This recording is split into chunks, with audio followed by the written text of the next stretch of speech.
నేను అందుకే రేవంత్ రెడ్డి గారు నేను అడుగుతా ఉన్నా సూటిగా, నువ్వు నన్ను బూతులు తిట్టినా, నువ్వు నన్ను వ్యక్తిగతంగా తులనాడినా, మీరున్నది ముఖ్యమంత్రి పదవిలో కాబట్టి నేను మిమ్మల్ని గౌరవంగానే మాట్లాడుతా ఉన్నా.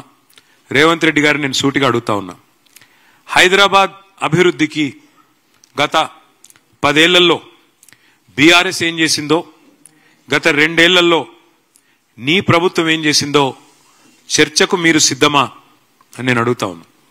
అట్లాగే మున్సిపల్ మంత్రిగా ఆనాడు కేసీఆర్ గారి ప్రభుత్వంలో స్ట్రాటజిక్ రోడ్ డెవలప్మెంట్ ప్రోగ్రాం కింద 42 ఫ్లైఓవర్లు, అండర్ పాస్లు ఇవన్నీ కూడా మేము నిర్మాణం చేసినాం. మా హయాంలో 36 పూర్తి చేసినాం. మీ ప్రభుత్వం వచ్చిన తర్వాత వాటిలో కొనసాగింపుగా ఇంకా 10%, 15% పని మిగిలితే వాటిని మీరు పూర్తి చేసి రిబ్బన్లు కట్ చేస్తూ ఉన్నారు.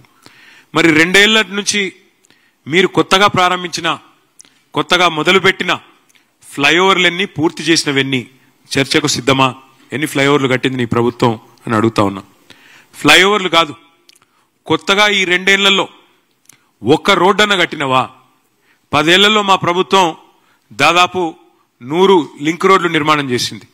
నువ్వు ఒక్క లింక్ రోడ్డు కానీ, ఒక్క కొత్త రోడ్డు కానీ నిర్మాణం చేసినవా అని నేను అడుగుతా ఉన్నా. అసలు కొత్త రోడ్డు వేయడం దేవుడెరుగు, ఉన్న రోడ్లకు గుంతలు పడితే ఒక గుంతనన్న పూడ్చిందా నీ ప్రభుత్వం అని చెప్పి నేను అడుగుతా ఉన్నా. సీఎం అంటే జేబులో కత్తెర పెట్టుకొని మేం కట్టిన ఫ్లైఓవర్లకు రిబ్బన్లు కట్ చేయడం కాదు.